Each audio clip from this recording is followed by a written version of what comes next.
स्वागत है आपका। आप देख रहे हैं इंडिया टीवी। आपके साथ मैं हूं प्राची पाराशर। दोपहर के 12 बज रहे हैं, वक्त है प्रहार का। बात करेंगे यूपी के संभल की, जहां एक बार फिर दंगल शुरू हो चुका है। एसआईटी की रिपोर्ट सामने आने के बाद हिंदू संगठनों ने मोर्चा खोल दिया है। लखनऊ से संभल बचाओ यात्रा की शुरुआत होने जा रही है। विश्व हिंदू रक्षा परिषद के कार्यकर्ता संभल कूच कर रहे हैं। 1000 से ज्यादा भगवाधारी संभल बचाओ यात्रा में शिरकत कर रहे हैं। प्रदर्शन की इजाजत प्रशासन ने नहीं दी।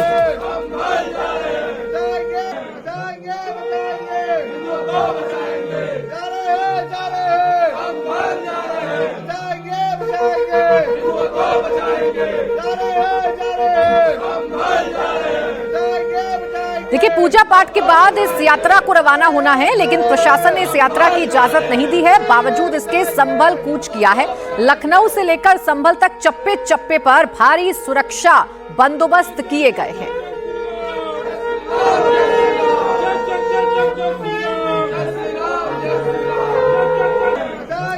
तो आपको बता दें, कल भी लखनऊ में हिंदू संगठनों ने प्रदर्शन किया था। रिपोर्ट में जिक्र है कि आजादी के बाद संभल में कई दंगे हुए, जिसके चलते हिंदू परिवार पलायन कर गए।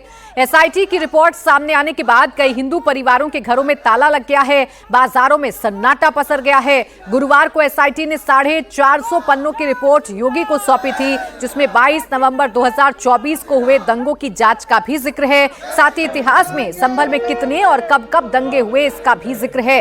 इसी रिपोर्ट के लीक होने से बवाल तेज हो गया है और अब हिंदू संगठन सड़क पर उतरकर संग्राम मचाए हुए हैं। लखनऊ से संभल तक एक यात्रा निकालने की तैयारी है। यात्रा लखनऊ से रवाना हो गई है, लेकिन प्रशासन ने इस यात्रा की इजाजत नहीं दी है। दरअसल एसआईटी ने योगी को रिपोर्ट सौंपी थी, जिसके बाद हिंदू संगठनों ने मोर्चा खोला है। रिपोर्ट में हिंदुओं की आबादी कम होने की बात है, लिहाजा संभल बचाओ यात्रा की शुरुआत हिंदू संगठन कर रहे हैं। लीक हुई रिपोर्ट में कहा गया है कि दंगों की वजह से ज्यादातर हिंदू परिवार संभल छोड़ गए, जिसके बाद विश्व हिंदू रक्षा परिषद ने संभल बचाओ यात्रा शुरू कर दी है।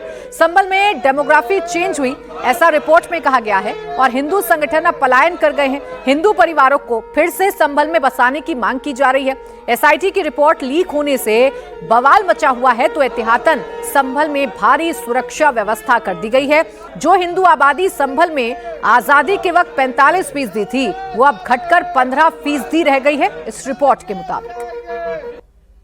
संभल बचाओ यात्रा की शुरुआत आज लखनऊ से हो रही है, और लखनऊ में आप देखें कि यात्रा से ठीक पहले इस समय किस तरीके का माहौल है, किस तरीके की चीजें यहाँ पर हो रही है, और किस तरीके से प्रभु श्री राम की यहाँ पर पूजा अर्चना के बाद यहाँ पर जो आप देखेंगे किस तरीके से शंखनाद हो रहा है, किस तरीके से मंत्रोच्चार हो रहा है, और यहाँ का माहौल देख करके आप समझ सकते हैं कि आज जो संभल बचाओ यात्रा की शुरुआत हो रही है लखनऊ से, प्रभु श्री राम की पूजा अर्चना हुई है, मंत्रोच्चार हुआ है, पंडित जी लोग ने यहाँ पर किया है, और उसके बाद जो संस्था के लोग हैं करीबन 1000 लोग गोपाल राय जी के साथ आज जा रहे हैं। गोपाल जी, आज के जरा यात्रा के बारे में बता दीजिए, कैसे होगी यात्रा और कहाँ तक जाएंगे आप लोग?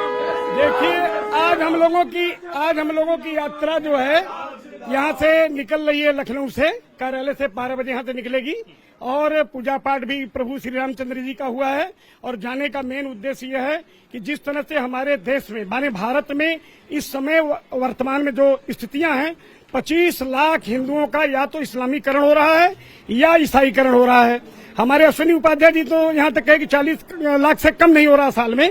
और प्रतिदिन अभी देखिए, हमारे पास झारखंड की एक बहन बैठी हुई है, उसकी बेटी को जिहादी ले गया, 2 महीना रखने के बाद बेच दिया कलकत्ता में।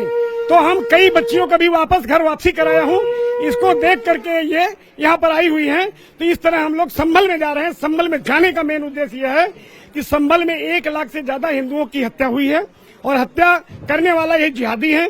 आज सवेरे एक व्यक्ति का ऐसा फोन आया कि सर मेरे यहाँ जरूर आइएगा, और हमारे पूर्वज पहले पठान थे, और पठान के बाद जो है अन्य लोग जो हमारे अभी कुछ हैं जो उनको जबरी नहीं कराया गया, तो उनके बाप को उस समय मंदिर के अंदर डाल दिया। मंदिर के अंदर ये जो कुआं होता है उसमें डाल दिया। डालने के बाद पूरा उसको प्लेन कर दिया, मंदिर को तोड़ करके कुएं को पाट दिया। उसके ऊपर बन गया मस्जिद, जो संभल में देखा जा सकता है। आज हम लोग चल रहे हैं वहां से, वीडियोग्राफी भी आपको करके देंगे, क्योंकि आचार्य प्रमोद कृष्णन जी से भी बात हुई है। जैसे हम लोग गाड़ी में बैठते हैं, उनको टेलीफोन किया जाएगा, वो सीधे 3 घंटे का रास्ता है, वो आएंगे।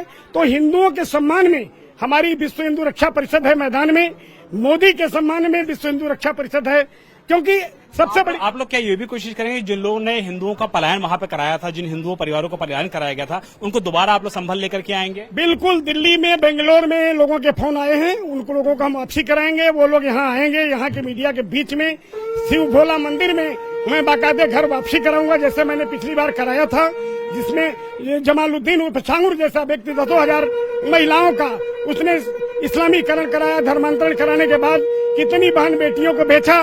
तो ऐसी स्थिति में हम विश्व हिंदू रक्षा परिषद के लोग सनातन धर्म को मजबूत करेंगे। जो भी पीड़ित व्यक्ति है निश्चित रूप से उसके साथ कंधे से कंधा मिलाकर के हम लोग खड़े रहेंगे। प्रशासन की तरफ से कहा जा रहा है कि परमिशन नहीं है यात्रा को। मैं प्रशासन को, सरकार को भी बताना चाहता हूं, सरकार के हम सहयोग।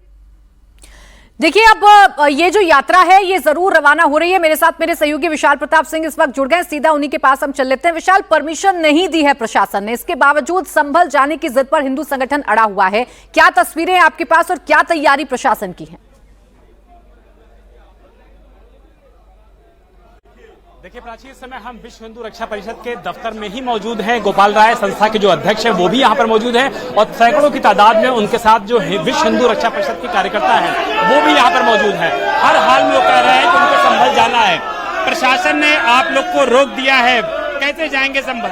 देखिए, प्रशासन ने रोक दिया है तो हम रुकेंगे, फिर भी हम कोशिश करेंगे कि हम सारे कार्यकर्ताओं से, सारे लोगों के साथ हम संभल जाएंगे जरूर, चाहे जो अपने भाइयों के, अपने लोगों का हम मुलाकात करेंगे, उनकी जो संभव मदद होगी वो करेंगे। गोपाल जी, सबसे बड़ा लक्ष्य क्या है संभल जाने का? क्योंकि प्रशासन आप लोगों को मना कर रहा है, नोटिस चस्पा कर दिया है। संभल जाने का मेन मकसद यह है कि लाखों हमारे हिंदू भाइयों की हत्या हुई है।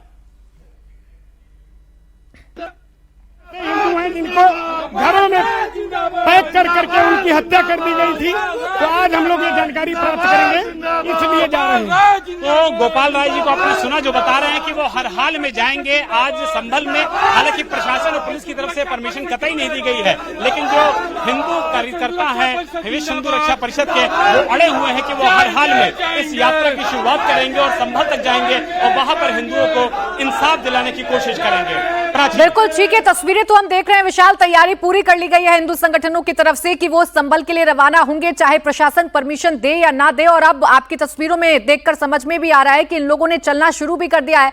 विशाल, अगर प्रशासन की बात करूं, अगर कानून व्यवस्था की बात करूं, तो क्या तैयारी प्रशासनिक लेवल पर नजर आ रही है या अधिकारियों का क्या कहना है इस यात्रा को लेकर? देखिए प्राची, अधिकारियों का बिल्कुल साफ कहना है कि चूंकि संभल के और पश्चिमी उत्तर प्रदेश के जो हालात हैं वो इस समय तनावपूर्ण हैं और वहां की जो सुरक्षा व्यवस्था है उसको काफी ज्यादा बढ़ाया गया है और इसीलिए बाहर से किसी भी संगठन को संभल में आने की और किसी भी तरीके के प्रदर्शन करने की इजाजत नहीं दी गई है। यही वजह है कि गोमती नगर के इस विश्व हिंदू रक्षा परिषद के दफ्तर के जो बोर्ड है, जो नीचे का हिस्सा है, वहां पर ही प्रशासन की तरफ से नोटिस चस्पा कर दिया गया है और पुलिस और प्रशासन ने एकदम साफ कर दिया है कि किसी को भी संभल जाने की परमिशन फिलहाल नहीं दी जा रही है। बिल्कुल ठीक है, प्रशासन ने परमिशन ना दी हो लेकिन हिंदू संगठन संभल जाना चाहते हैं। हिंदुओं को बचाने या उनके पलायन को उन्हें वापस बसाने की बात की जा रही है। शुक्रिया आपका विशाल तमाम जानकारी के लिए।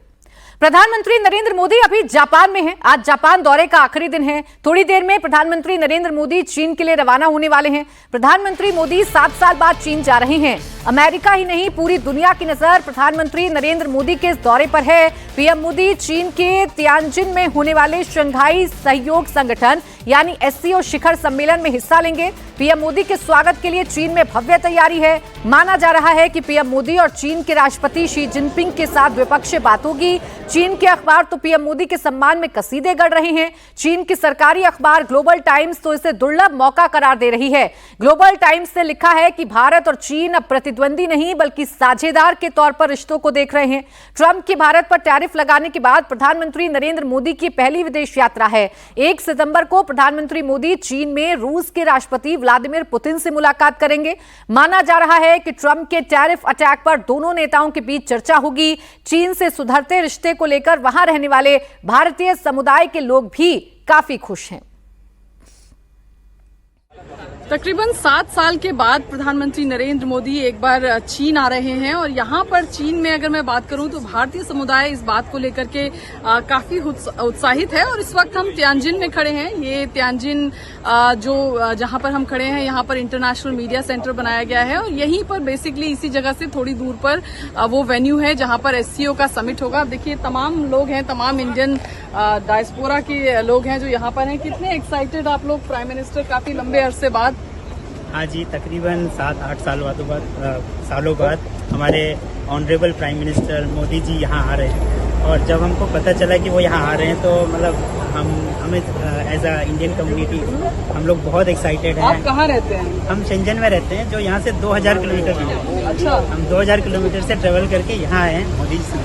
देख रहे हैं रिश्तों में एक थोड़ी पहले थोड़ा अनकंफर्ट था। अब जिस तरह से एक तरीके से दोनों देशों के रिश्ते अब सुधार की दृष्टि से आगे बढ़ रहे हैं तो कैसा इंडियन डायस्पोरा कैसे देख रहा है इसको? हम लोग बहुत एक्साइटेड है। जैसे हमारी टीम ने बताया कि हम लोग 18 के बाद मोदी साहब को फिर देखेंगे यहाँ पे। एंड हम लोग सब साउथ चाइना से आए हुए हैं, हम लोग वाइब्रेंट वर्क के लिए काम करते हैं। रिश्ते अब जिस तरह से आगे बढ़ रहे हैं उसको कैसे देख रहे हैं? बहुत एक्साइटेड हैं क्योंकि ये रिश्ता कभी खराब होना ही नहीं चाहिए था। कुछ हुआ तो उसको अभी संभाला जा रहा है। चाइना और इंडिया आगे 25 साल में पूरे विश्व को लीड करेंगे तो उसमें हम अपना योगदान देने की कोशिश कर रहे हैं। हम यहाँ पे 30 साल से हैं, हमने चाइना की प्रोग्रेस देखी है और हमें पूरा विश्वास है कि इंडिया भी आगे बहुत अच्छी प्रोग्रेस करेगी। चलिए, क्या चाइना की प्रोग्रेस हमने देखी, अब इंडिया की। अब आज कितना एक्साइटेड इंडियन डायस्पोरा, काफी दूर से आप लोग आए हैं। हाँ, बेसिकली हम लोग भी साउथ चाइना से ही आए 2000 किलोमीटर, स्पेशली बिकॉज ऑफ इतने सालों बाद 7 ईयर्स के बाद मोदी जी आ रहे हैं।